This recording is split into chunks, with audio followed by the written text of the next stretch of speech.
Dan Bowler, Left Freedom Ring. I just ran the Rocky Steps, and you're watching Left Freedom Ring.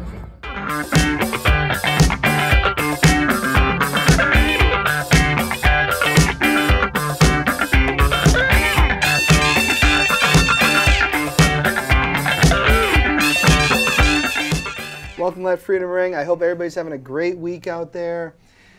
We got rainy weather today. It's going to be like that for a couple days. It's like we've been very unlucky the last couple of years when it comes to rain, so hopefully it's not that bad this year. But my guest this week, Mark Jones. Mark, welcome to the show. Pleasure to be here. Yeah, no, great to have you.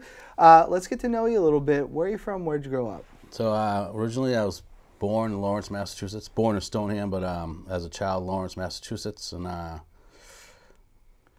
my mother met my stepfather probably when I was 3 or 4, and then a couple years later they moved to Auburn, New Hampshire, and that's where I grew up most of my life. Little town, pizza shop, store, town hall, just no franchises, and I stayed there till high school.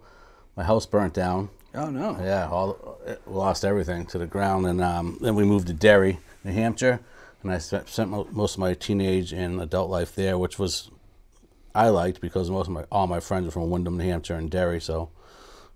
Cutting it up there, and yeah, and then I've lived in North Conway. I've lived, Raymond, New Hampshire currently, and just all over, moving here and there. But Lawrence, Massachusetts. What a difference between Lawrence and North Conway. Oh, boy. What a difference between Lawrence and Auburn. Yeah. When I was in Lawrence, Salem Street, it still looks the same because I was there about a month ago. The apartment, my mom and me lived on the first floor. My aunt lived above us. Across the street was my grandmother, and above her was my aunt and uncle and cousin, so we all lived right there. So it was one of those Lawrence was like that back in the day. It was all families in different areas than it is now. So it was fun. Lawrence was fun back then. It has a bad rap now, but back then, my cousin and them, they're all older than me, so they dressed me up in full hockey gear, gave me a baseball glove, and they just slap shot street hockey balls at me all day, and that's kind of where I started getting good at catching a baseball, or it was a street hockey ball, and then they would take me to play baseball with them, and put me on third base and just hit rockets at me, and I started really that's where I started developing a love for baseball and sports and being outdoors. So Lawrence was great back then. You don't know what you don't know, so when you're a kid, you don't know what's going on there. But so moved to Auburn, and it was a culture shock for me because number one, the school system in Lawrence is about a year behind. So when I went to Auburn schools, I didn't know what they were doing. I never saw a long division. So instantly you start thinking there's something wrong with you, right? It's probably something we'll talk about later on when it comes to recovery and mental health. But eventually I caught up and stopped getting made fun of for stupid and this and that and playing sports. But Auburn was great. It was a great town to grow up in, mountain biking out in the woods and just on adventures. Back then I didn't have cell phones. I wasn't playing video games. My parents were like, get out of the house and we'll call you when dinner's there and you better be here for dinner, and that's it. And so, I miss those days. But that's definitely how our neighborhood was. We'd be out playing sports and stuff like that. In Auburn, do you go to the Manchester schools for that, or? I went Auburn 1 through 8, and then you have a choice to go to Pinkerton or Memorial High School. I went to Memorial High School. I went to play baseball in the city. Okay. And so that's where I went. Most of my friends were hanging out in Pinkerton and all that. So I went to Memorial, and I graduated there in '94. Okay. Old school.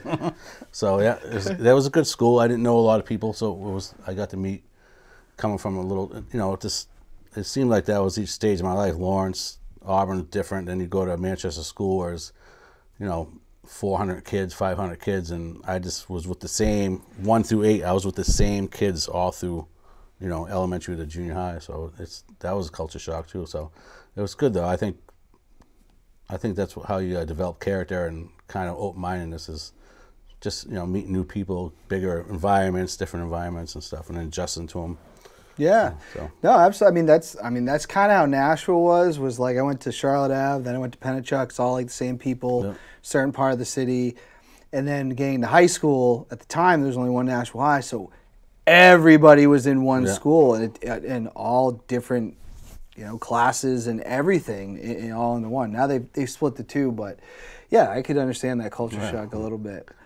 What are 3 things everybody should know about you? So, know about me? That's a good question.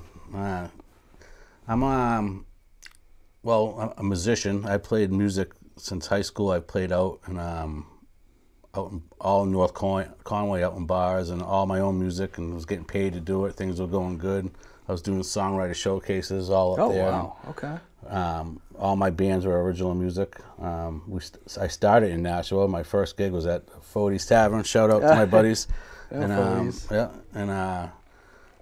I just wasn't getting into the cover songs. I started writing songs, and when I moved to North Conway, I was going to open mics, and some people heard them, and it kind of just went from there. But being a musician is a tough gig, and it's late nights, and I still play music, but I put the playing out kind of life behind me. So it was a great period of my life, and I won a battle of the bands at the Grog in Newburyport, and my award was I got to play a post party for the band Cinderella. Oh, wow. And and I was a little wild back then, so I ended up, I got left in Hampton Beach because we played at the Wheels Tail. They had played at the Hampton Beach Casino, and my buddies left me, and I was on the bus with Cinderella, having a little fun, and that's about as much as I'll say with that. Yeah. But a great experience. They were great guys, and I got to play my music for them, and they liked it, but nothing ever came of it. But it still was a great experience. So they were fun. It was, I didn't really know any of their songs, but I lied to them. I know your songs. I looked a few up before I went there. Because they were like an 80s like hair band. Yeah, 80s hair band. I was into grunge, I'm from the 90s, Soundgarden, Pearl Jam, but I was just, I love your music. It's great. They're like, name one of your songs. That's when you like take a sip of something. Yeah. So it was good, yeah. So musician, something else to know about me is just I'm huge with like nature and wildlife. I love seeing animals, so it's something I don't talk about a lot. But anytime I see, especially living in North Conway, when you see like a black bear for the first time, it's pretty cool. So I'm always into that. I like, if I could, something I still could do, but I would like to get into photography and go out and just take pictures of them. Just, you see something and you get your phone and start fumbling, you can't find the camera button, but anytime you want to take a selfie, you can find it. You just can't find it. So I'm down with the animals. I think I love Mother Nature. I think it's kind of where, how you go for walks and stuff, it's a good way to get present and kind of decompress from the world. So that definitely animals and nature is something that I'm huge into, and I'm huge, something to know about me is I'm proud that I'm Native American. I'm Mi'kmaq Indian, and they're originally from the Canada and Maine area. Okay. I'm not like huge. I'm not wearing a headdress or anything, but it's just a little something I'm proud to be a part of. Just whatever. I mean, all the stuff that happened to them and the recognition that they don't get that they deserve, but all throughout the country. So it's I'm cool with the Washington Redskins name. I don't even get that. Like we've been through worse than that, as many races have, but. So, Native American, musician, and a lover of animals, except snakes. Anything that can move on the ground with no legs no freaks me out. No reptiles kind of thing? I don't know. They're all right. Yeah. No, it's funny. I got to say, one time I was hiking Mount Jefferson, and was it Jefferson? I think it was, and I don't know if you ever heard of an American marten. Yeah. They kind of look like a weasel and a fox. Yep. And we got a good picture of that. And I posted it onto Facebook after the hike, and my buddy's dad, he's in his 80s now, but this was a little ways ago, so he was in his 70s, and he's like a legendary hiker. Yeah. And he goes, "You have no idea how rare it is to see," because I didn't know what it was. I was like, "This little guy's following us." Yeah. And he said that he's like, "You don't see that." So nature is just, you never know what's going to be out there. No, seeing a black bear for the first time was pretty wild. And even the other day in Raymond, I heard something bang, and I'm like, what is that? It was one of those, the woody woodpeckers. Yeah. Pretty cool, like this big. I'm like, Jesus, why isn't that banging on my head? It was cool trying to take the same thing. Every time I tried to take a picture of it, the thing would move. I swear it knew I was trying to take a picture of it. I'm like, this thing, stay still for 1 minute. And you're trying to zoom in, and it's just, but. Timing's everything with those. Yeah. Staying with the theme of the show, which is Let Freedom Ring, the money question we ask everybody. What does it mean to you to be an American? I think for me to be American, number one is like hard work. I think that America was built on hard work from the old days. So that's something that I believe, for me, to be an American, it's just to be hard working and be a go-getter. to be an American is just we're the melting pot of the world, and just to be I think it's pretty cool that we can have so much culture just melt into each other and get along. And of course there's racism and this and that, but a lot of that stems from media and fear and stuff like that. And when it comes down to it, if you just get that chance to talk to someone, then people aren't much different than, we're not much different if we just have a conversation. So I think that, that culture here, if you go to, I've been to New York City, working down there in the aesthetic Jew section and in the Puerto Rican section, African American, Cuban, Miami. I've been down there for about 8 months. I lived down there, Fort Lauderdale, a little less than that, and the Cuban culture. So just getting to see all that mixing together, and to me, American, being a true American, guys like you and I and all the people that we know, just hard workers, having fun, laughing, and just that ability to be what you want and do what you want in life. I think the only thing that stops us from doing what we want is our thinking, Sure. us. So doesn't mean I could go be an astronaut today, but for the most part, if I want to do things, there's not much stopping me. Maybe financially here and there, but there's always ways around it, and that's what's great about America, being an American. I like that answer a lot, and I agree. I think I said on the show before, there's no one right or wrong answer to that. Yeah. And I do think that our diversity is something, and not to say other countries don't have that too, but I think that makes us very unique. Yeah. Is that melting pot. So now I want to get into this here. As we promote the show, you're a man in recovery. How did you enter the world of recovery? So I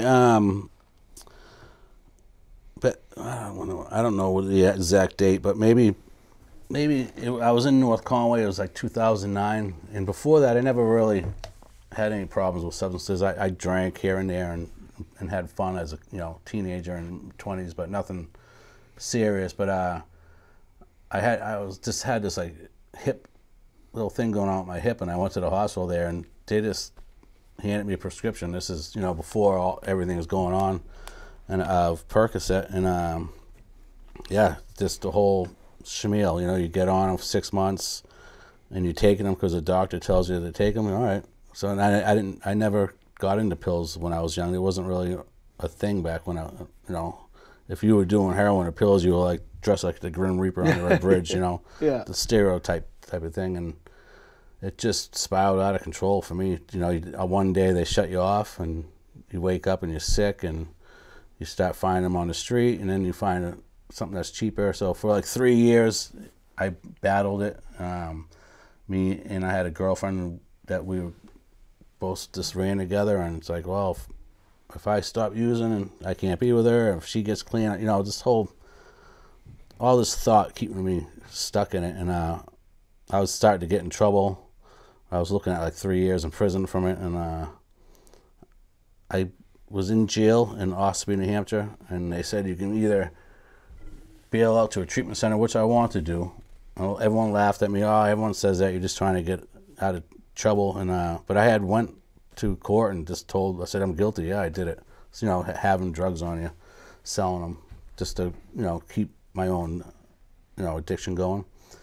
And the judge liked that. She's like, well, you just take, she's like, you're not, I'm like, yeah, if I get in trouble, I get in trouble. If I don't, I don't. But I had waited, and I wanted to get into this place in Manchester called the Farnham Center, because they were doing like different, I had gone to treatment a couple of times down in Massachusetts, and it was just like,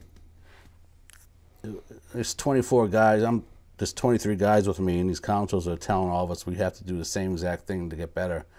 Which I said, all right, I don't know anything about recovery or getting sober or anything like that, so this wasn't working for me. So when I heard about this place, Farnham Center. They were doing something called the 3 Principles and Health Realization, a lot of psychology stuff, and it just interested me. And I finally got accepted after being in jail pre-trial for 11 months. Went there, loved it. They helped me a lot, and I volunteered to go to. I didn't have to be asked. I said, I'll do the whole thing. Residential, and I'm fortunate that I went there with 10 months clean, because I was in jail. I wasn't messing with anything in there, and just waiting to get out, waiting for that letter, and finally got it.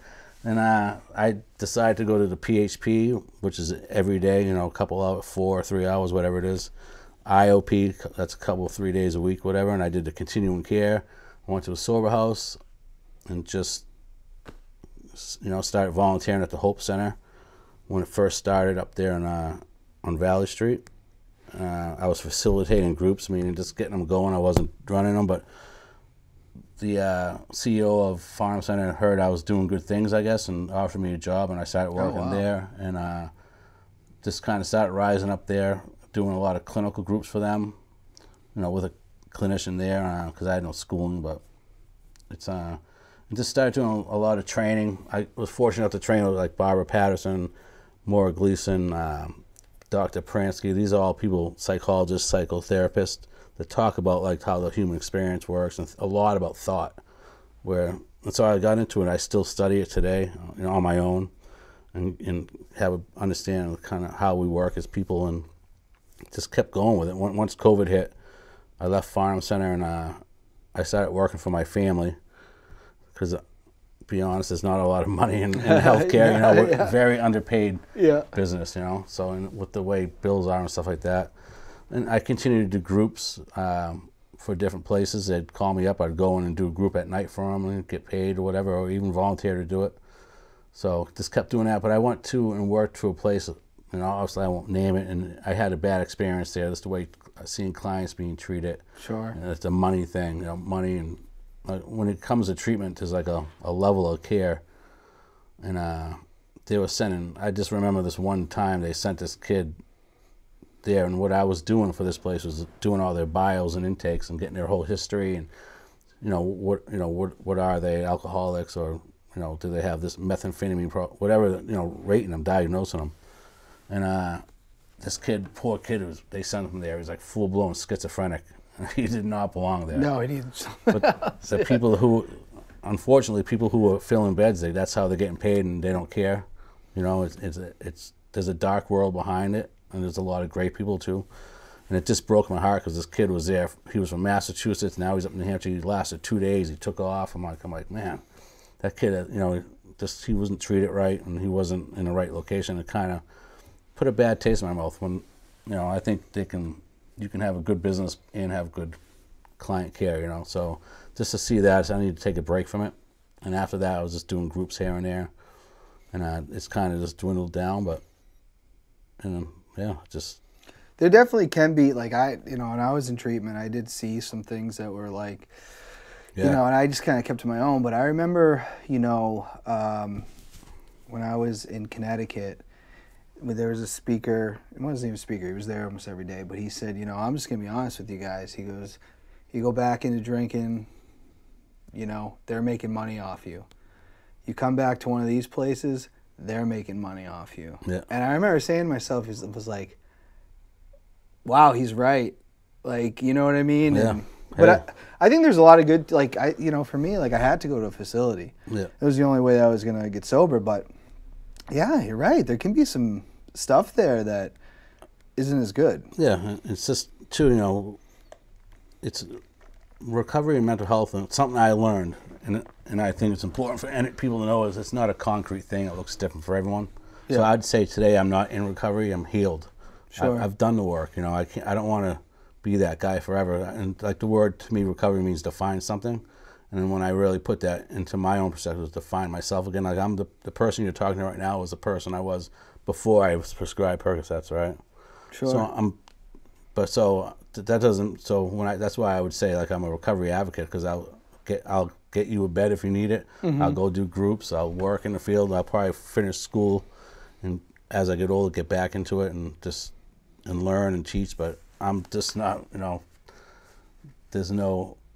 I'm not going back to that lifestyle. And that's January 1st of 2016, my mom died of a drug overdose, accidental overdose of fentanyl. So I just made a strong promise to myself I wouldn't end up dying the same way she did. Sure. So that's a promise I made to her, and it's just like, that's to me stronger than any book or any, like, you know, so real life stuff that you've seen. And I look at it too, when I was prescribed Percocets, I was in North Conway. I thought if I went up there, I could start a new life. It's beautiful up there, but I didn't know anyone. So I'd work all day. I'd go home, be by myself. I'd just broken up with my girlfriend. So that's, that I'm man enough to admit that's a bummer. Yeah. And most guys are like, oh, I'll go get more. That sucks. On to the next one. Well, yeah, when you maybe not when you're older either. Yeah. When you care about someone, it sucks no matter what. And my mom was a mess at the time. So that all these things. So when I was prescribed Percocets, not only did it make my hip feel better, but it became a friend. Sure. Yeah. So it made me not think about those things because I had so much time to think about those things. Now, if I look back at my life when I wasn't doing those, I was playing softball in the Derry League. I was playing music. I was playing a lot of basketball. I didn't have time really to sit by myself and get caught up with my thinking about all those things. So, yeah, and I mean, like the painkiller thing. I mean, I'm a huge wrestling fan. Yeah. I mean, every Dark Side of the Ring episode's the same story. It's like they get prescribed it, and then it leads to other things. Like it's like what? And I don't know enough about it, but I mean, where does the line start to get drawn? I'll tell you this: I had my shoulder done in 2019. Now I already knew I was an alcoholic. I knew I was an alcoholic for a long time. Yeah. And they prescribed me whatever it was, painkillers, and I was like, ooh, I really like these. Yeah. Now, I already knew that I had a drinking problem, so I dumped them. Yeah. And you know what the doctor said to me the next time I went in? You need any more?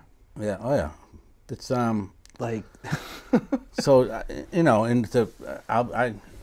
I'm an Aquarius, so when I believe in something, I believe in something strongly. They say that, so as I describe them, but it goes on now. It's just with Suboxone, right? Yeah. Push it. When I first worked in treatment, that was a case by case thing. When I first started, does this person, looking at their history of, do they need Suboxone? Well, yeah, they're chronic relapsers. They've already overdosed. And then there's this person. Well, let's give them a chance without it and see how it works. But obviously the drugs are more powerful now. But today in treatment, after about my fourth or fifth year working in treatment, it was just given to everyone, right? Because it's a money maker.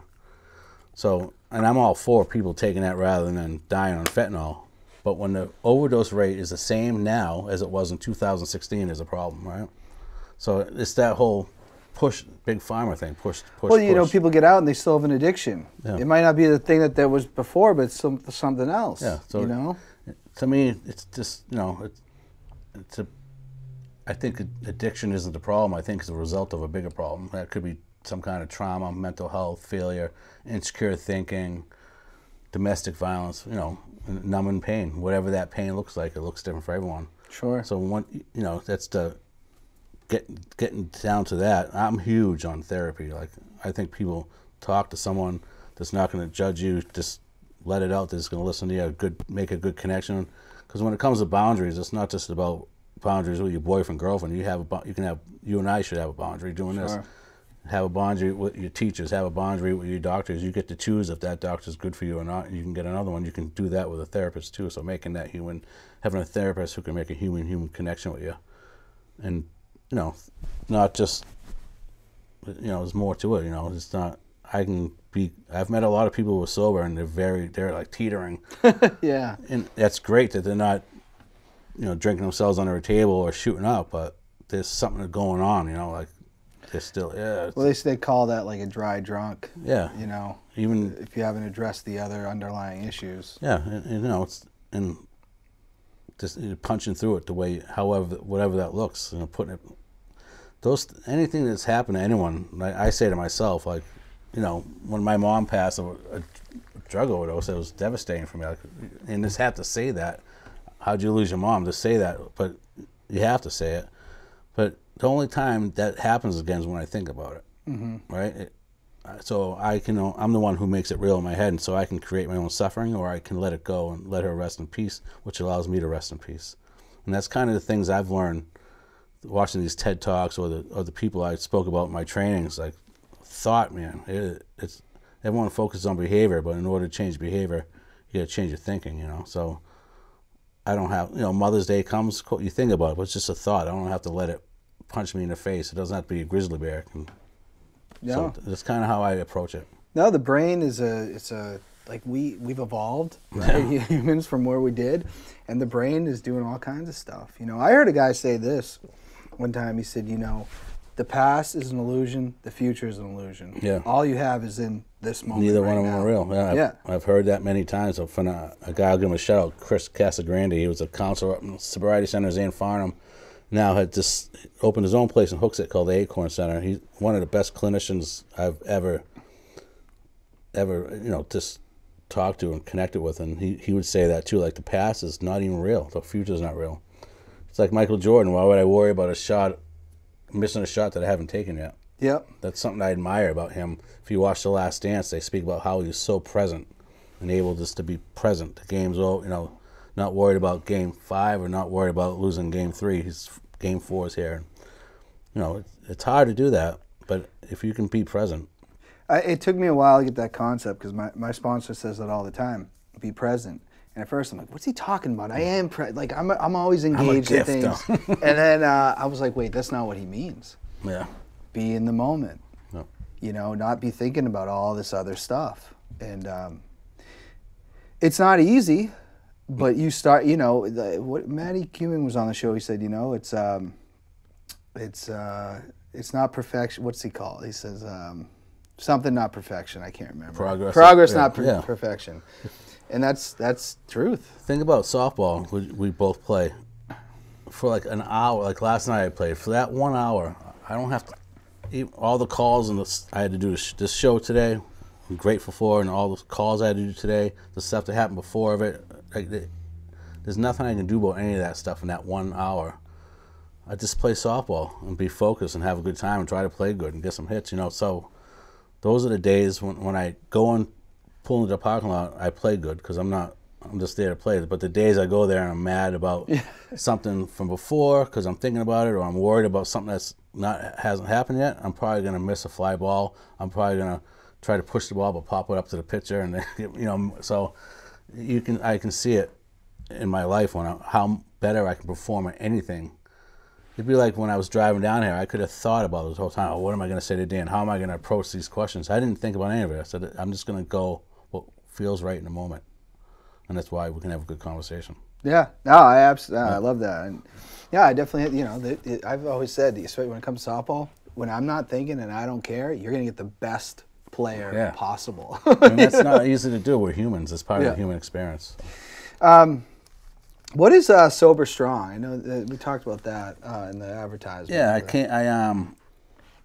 everyone, I don't know when it was, five or six, before COVID, I saw all like this hashtag, everyone was doing hashtag stuff, and I remember the Boston Strong.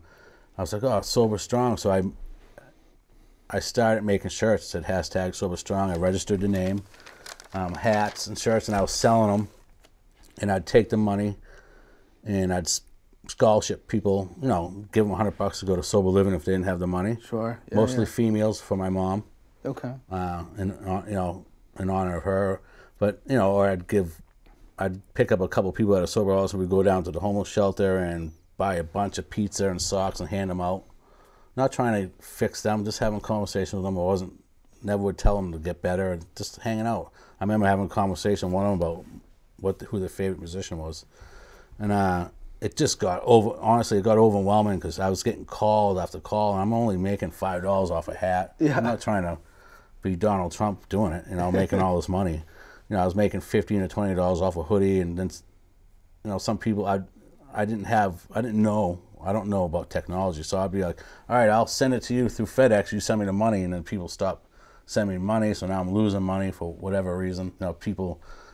The honest recovery people doing that to me. I'm like, come on, this is just to help people. So, but every Christmas we'd buy gift cards to Dunkin' Donuts and have gift bags and go down to homeless shelter and hand them out. And it just, it got overwhelming. I got too busy. So I'm gonna pick it back up this fall and maybe do gift cards, like $25, like something a little cheaper. I'm not trying to, so I maybe do the website and all that. And Merle was going to help me out. Hopefully she said she would.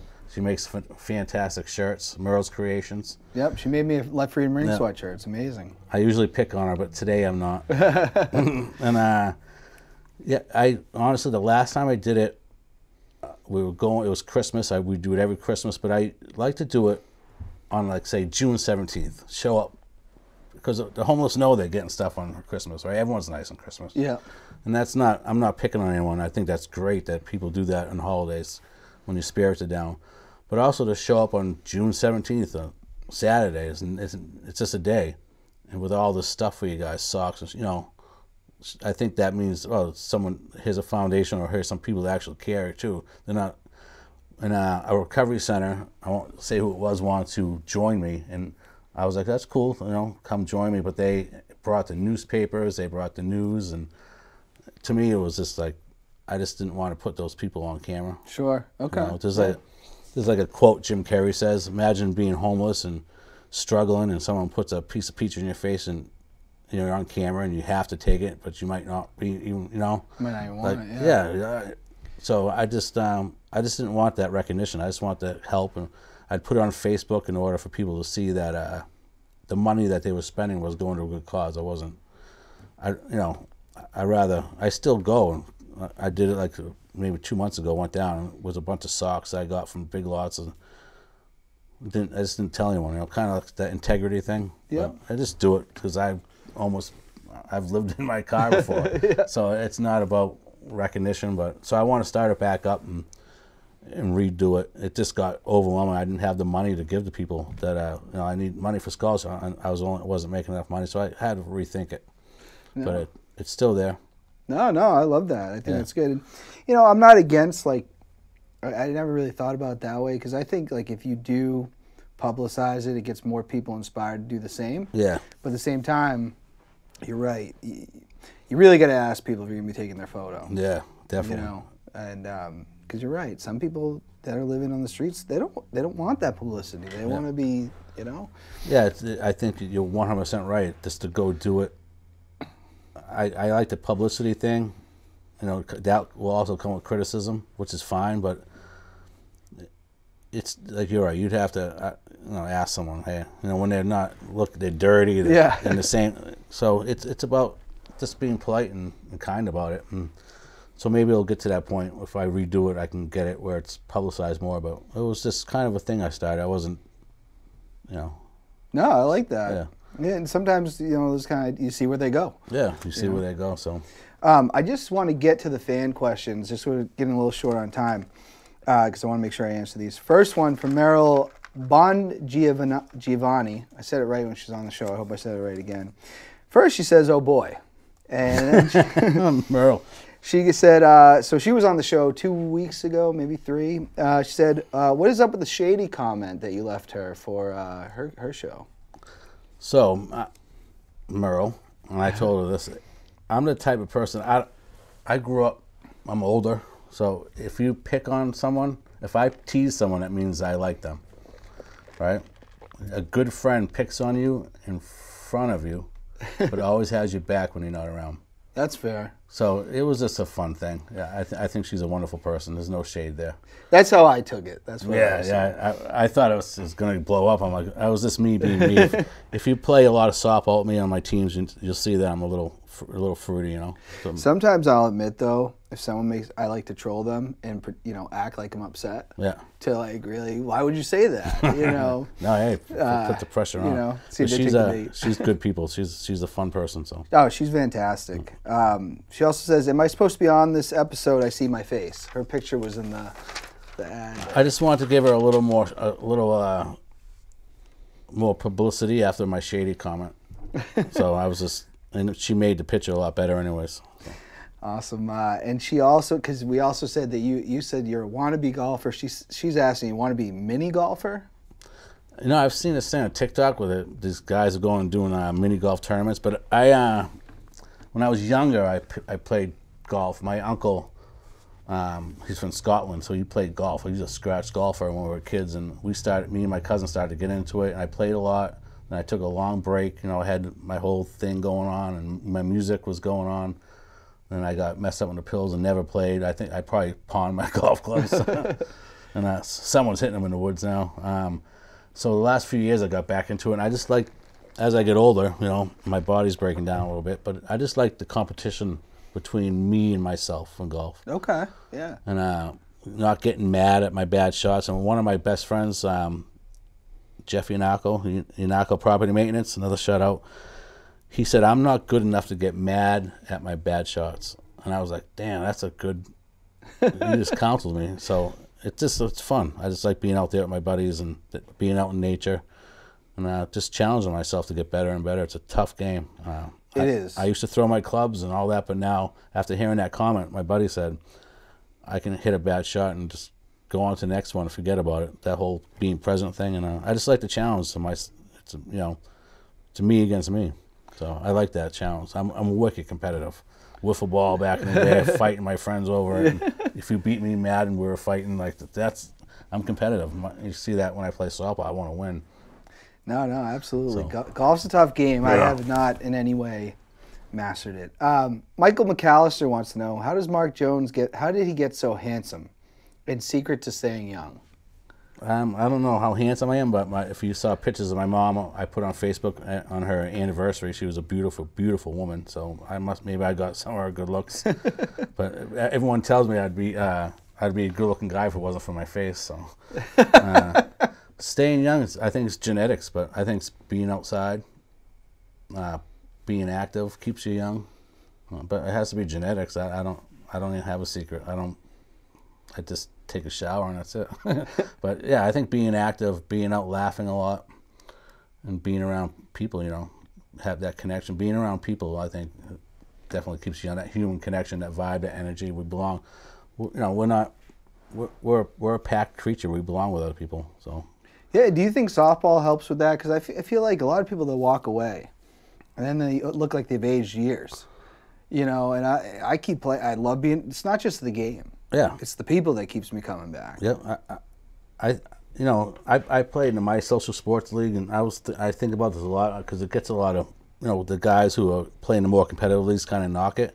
But what that league has done for some people is give them that connection with meeting other humans, and as you get older, your friends go off. When I was in high school, I had a pack. It was 20 of us, and as I was maybe 25, I went down to 12, and now.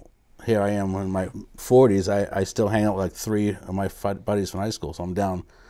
If I didn't have softball, what would I do? Not what would I do, but I get to meet all these great people and that connection. And there's some people who just don't have that. Like that Sunday morning of my social sports squish ball softball is huge for them. And they might not be. They're not. Some of us aren't athletic enough to play in the higher leagues, and it gives them a chance, but they love to play, so it gives them a chance to play. I like playing in U-Trip leagues too, and Udicky Field and the league that you have, I've met phenomenal people, so I'm grateful I get to run around and have fun, but I think just meeting the people and that connection definitely keeps us young. No, I agree. I'm 48 years old. I'm usually the oldest guy in all my teams. I'm like, this is awesome. Yeah, no, and I look at it. I was like, I don't really talk to any of my friends from high school. Very rare. Yeah. My friends from college, I don't really talk to them. It's like all my closest friends are from softball. Yeah. And that's just kind of how it happens. And that diversity, I've met so many different people from whether from Puerto Rico, Dominican, or just totally different than me, whatever their job is, and just younger people I'm hanging out with, or it's just really, there's a lot of great people in all those leagues that, so that's something I'm fortunate for. Absolutely. So I think that's great. Casey Clark wants to know, nice, is there a link we can listen to? Well, if you're listening to this, you're going to know where to find it. It's going to be on YouTube and Merrimack TV, so. Yeah. I'll let her know, Carrie. Yep. Danielle, do you know how to say Danielle's last name? Kale? Oh, man. I'd have to ask her. Yeah, I've seen it. I've never had to actually read it out loud. So I look at it and I'm not even attempting it. She goes, I'm so excited for this. Mark is one of the more genuine humans I've ever met. Yeah, that's a great, I think that's a great compliment, more than any athletic kind of compliment or this or that, just to be, seen as someone who's kind and genuine, and I try to be like that. It's no reason. It takes no effort to be nice to someone. Oh, right? That's true. No, Danielle's great. She donated to my Tough Ruck this year. Yeah, she's good people.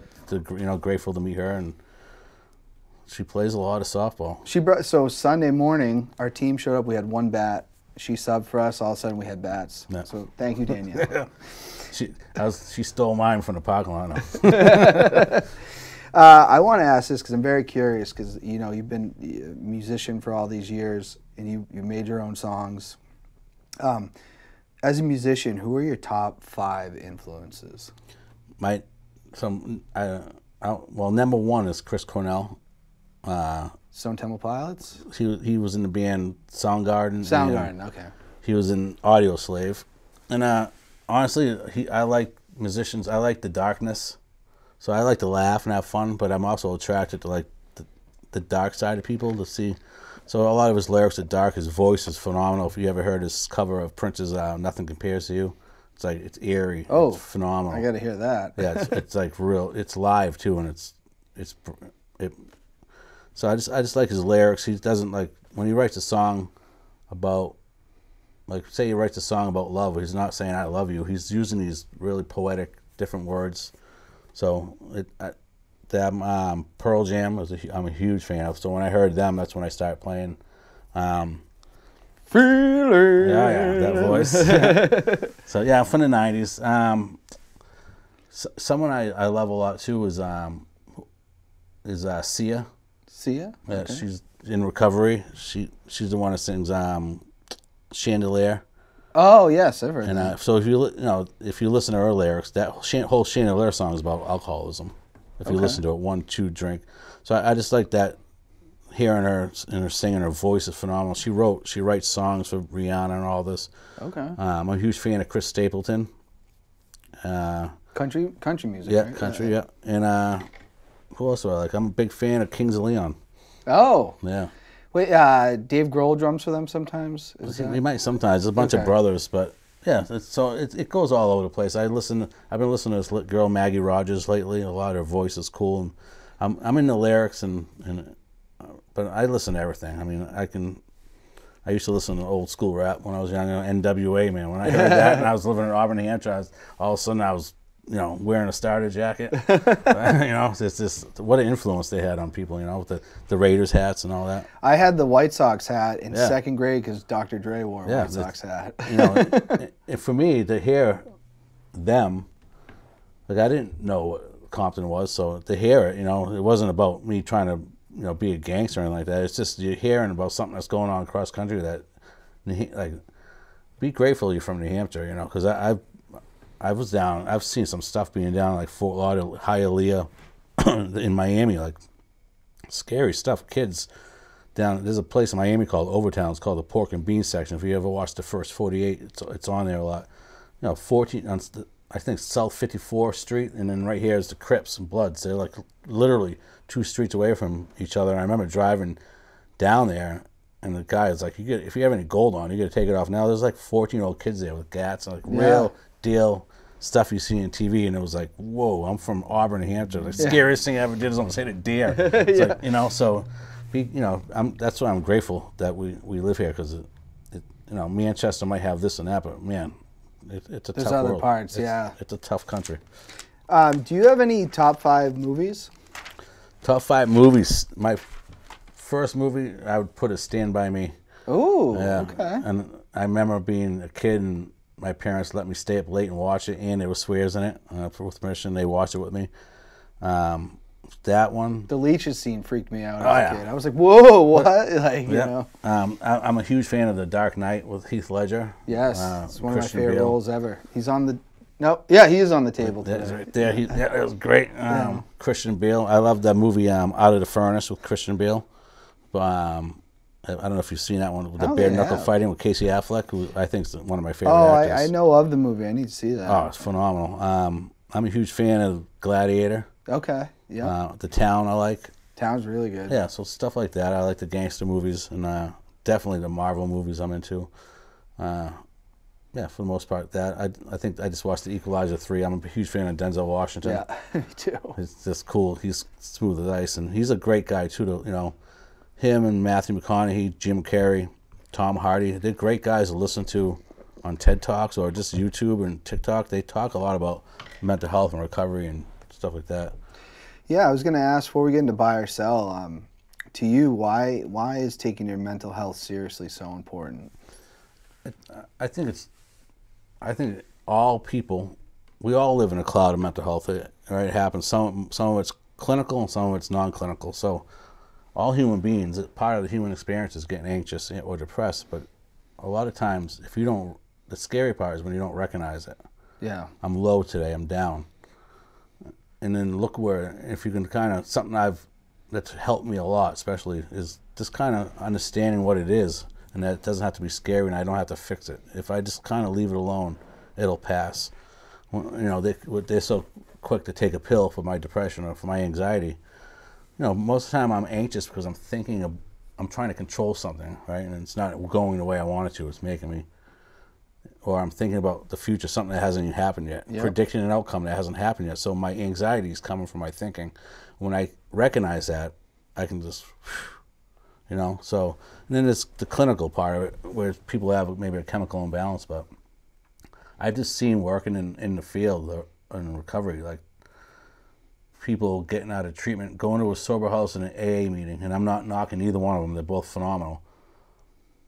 And they call it like a pink cloud, but it's almost like being in a relationship. Like you're around new people, and you're in a new sober house. So for like the first few months, everything's great. And all of a sudden that mental health comes back because you're not taking care of it, and you're back in treatment rather than going to see a therapist or just talk to somebody.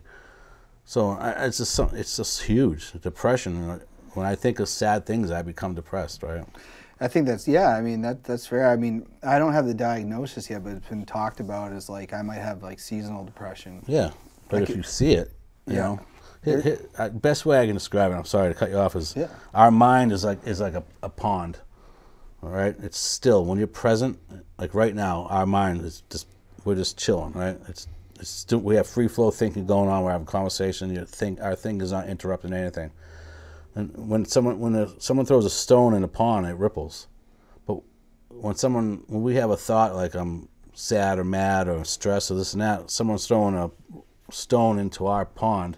What we do is we jump in the pond and try to stop the ripples, but we make it messier by trying to take a pill or I have to do this rather than just kind of letting it like the pond does. It's just, that's something I've learned. When I get anxious, I don't do anything about it. I let it pass. And a lot of people, it's hard. I get a journal, and I get a journal when I'm anxious. I said, what happens if you don't have a pen and paper? Yep. Right? It's not always available. It's just recognizing it. So it's unfortunate that like to get a mental health appointment right now, some people are waiting 6 to 8 months. So we're falling behind, and a lot of it, the homeless and the mental health. I've seen it out west. I was out there 2 years ago. Blow your mind what goes out there. People are shooting up on the streets. The cops are sitting right there watching it. There's nothing we can do about it. What are they going to put them in jail? They get bailed out to do the same thing.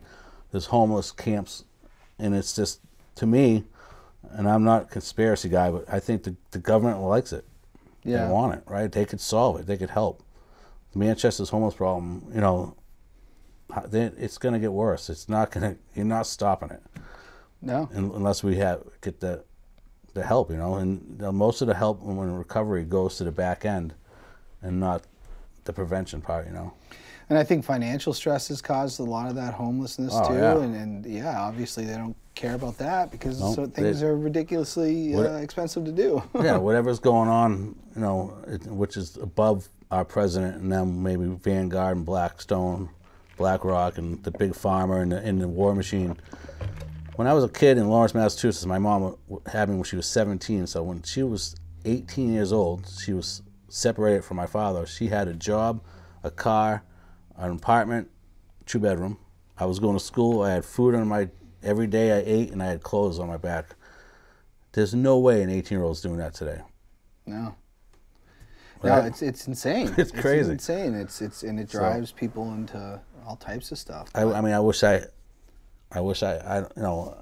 don't have an answer for any of that, but I just know when I go down to that homeless shelter and I give food or socks or talk to them, the mental health, I don't like saying illness, but mental health that's failing there with these people because they're either not diagnosed, haven't been diagnosed, haven't been treated, just can't get to the friggin' place because they're worried about where they're going to sleep or how they're going to get high. So or whatever it looks like. They're not going to go to their appointment. It's the last thing on their mind. So it's such a tough gig, but their mental health is this boom. It's if you can't recognize that as a person who's, you know, with it, it's clean. It's just crazy to me. It breaks my heart. Like, it's an endless cycle. Yeah, you know, and all we really can do is our small parts as human beings. It's you know, just going down there and I'll hug them. You know, I stink. I'm like, yeah, I stink too. You know, it's you know, just it's that human connection. And so I always say, you know, if I could just, I don't ask them to go to treatment. I don't tell them to go to mental health. I don't tell anyone what to do, or I don't give any advice. I just talk to them, and if I can make their day a little bit lighter, then I've done my job. You know, maybe one of them, and a couple times I've had them come up with you know, by themselves and say, hey, how do I get treatment? Here, I can get you in there. But you know, we get this is an inside job, man. You know, it's I can give all the advice I want. And I was given all the advice until I kind of figured out some of my own steps, or what I need to do for me, what recovery or getting sober or clean or healing look like for me. You know, it's gonna, you and I are gonna look different. No, absolutely, and that's the thing. You can only talk about your own experience. Yeah, that's it. You know, and so if anybody asks me something, I go, well, this is what I do. It might work for you, it might not. Yeah. You know, I want to get into buy or sell here. I've got a couple here. You're going to tell me if you're buying this or you're selling it. You want nothing to do with it. TikTok. I'm buying it. I like it. I think it's cool to see people like this bullshit on it. Excuse my language. There's the BS on it, and then there's the stuff like you can see someone taking a nature hike in a different country. It's so cool. You can actually be there for a second and see stuff. Yeah, yeah. And I liked watching the funny skits on it. Like I got to see the Beavis and Butthead skit from Saturday Night Live. Yeah, that's so I watched that 10 times in a row. She broke character, yeah. Yeah, so just stuff like that. I'm not, you know, you can be on it. Listen, technology can be a gift, or it could be the opposite of a gift. It's what you decide with it, right? No, I agree. Crocs. I'm selling. I've never put one on. I never will. No, me neither. Nirvana. You know, I'm gonna buy them, and here's the reason why. A lot of people, their music's easy, this and that, but before Nirvana came out, you watched MTV. You had to have hair, you had to have a supermodel and a fast car. So a kid like me was like, well, I can't be a musician. I don't look like that. Yep. I don't get girls like that, and I friggin' drive a friggin' Escort. But then when Nirvana came out, they had the Escort. They were grungy looking, just regular kids playing music. I said, well, that's something I can do then. I don't have to look like that or act like that. Because what do they talk? Cinderella, what were they talking about? Doing drugs and having sex with models. I'm like, girls don't even like me yet. You know? So I think I buy Nirvana because I think they just allowed, you know, it's like when Tiger Woods played golf. It gave a whole different spectrum to kids. This is something I can do. I can go to, you know, and I look at it. So I look at it like that. Yeah, no, they changed music. I mean, you're right. It was all hair bands and stuff like that before. Taylor Swift, the #1 pop star in the world right now. Well, I believe that's true, but I'm not buying that. You know, it's just I don't know. I'm just not into her. And it's not because of her age or anything like that. I listen to Halsey. It's about her age, and I think she's phenomenal. There's again the darker lyrics and to me, it's connect. If I can't connect with Taylor Swift, girls love her and the kids, and they go, and that's great. Hey, I would take friggin' 1/4 of her bank account. Yeah. So. The 2024 Patriots.